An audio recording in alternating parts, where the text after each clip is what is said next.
مصیبت رسیده عزاداری بکن.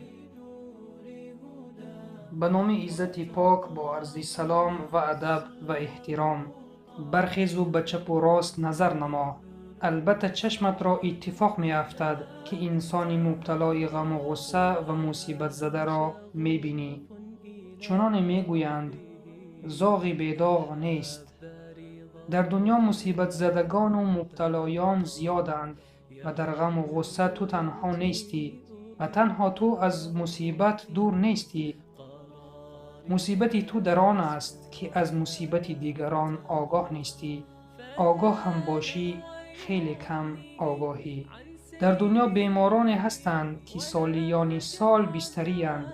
از درد سالهاست که فریاد و ناله می کنند. چقدر محبوسانی هستند که سالهای زیاد چشمشان آفتاب را ندیده است و به جز اتاق زندان دیگر چیزی را نمی دانند. زن و مردانی زیادی هستند که جگربند خود را از دست داده اند. اینقدر صف قرضداران زیاد هست که اگر برایشان کمک کرده نمی توانی دلبرداریشان نما. یقیناً بدان که این دنیا برای مؤمنان زندان است. حیات چنین است که خرسندی ها غم و غصه را از بین می برند. ولنگاری و ویرانگی به سر قصرهای بلند و بالا حکمرانی می کند. امروز نفری را می بینی تمام ثروت و دارایی دنیا نصیب اوست، اما پگاه روزی می رسد که به تکه نان زار می شود.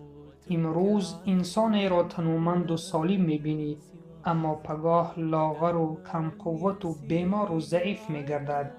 پس مثل کوه صبور باید بود. مصیبت دیگران را چون مصیبت خود باید دانست. الان که عافیت و بیگزندگی و بیغمی نصیب شماست، شکرانه خدای را گویید تا چنین روزی نیکوی شما را بردوام بگرداند. همیشه از پی کمک دیگران باشید. بر روزهای گذشته و فردا خدای را حمد گویید. بهترین سبقت و عبرت حیات رسول اکرم صلی الله علیه و سلم است که بزرگترین مصیبت ها را خداوند برایش ارزانی فرمود. به سر مبارکش مشرکان چقدر بدی و شکنبه های نجس‌آلود زیاد را ریختند. پای تبرک او صلی الله علیه و سلم خونالود شد. روی مبارکش جراحت برداشت. دندان شریفش شهید گشت. مکه را وقتی محاصره کردند خوردنی برایش نماند. برگ درخت را غذای خیش قرار داد. از مکه رانده شد. تهمت زیادی را به دامن پاک او چسباندند. 70 صحابه بهترینشان کشته شد. جگربندانشان از حیات رفتند. از گرسنگی به شکم خود سنگ بست.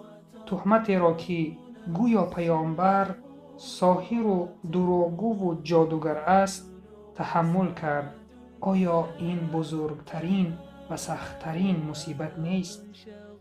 از این پیش به سر دیگر پیامبران نیز مصیبت آمده بود. زکریا علیه السلام را کشتند. یحیی علیه السلام را ذبح کردند. موسی علیه السلام را راندند. ابراهیم علیه السلام را به آتش انداختند و دیگر بزرگان و امامان نیز به چنین مصیبت ها مبتلا بودند. از آن جمله صحابگان کرام پیامبر صلی الله علیه و سلم نیز به این مصیبت ها مبتلا بودند و دیگر بزرگان و مجتهدان هم.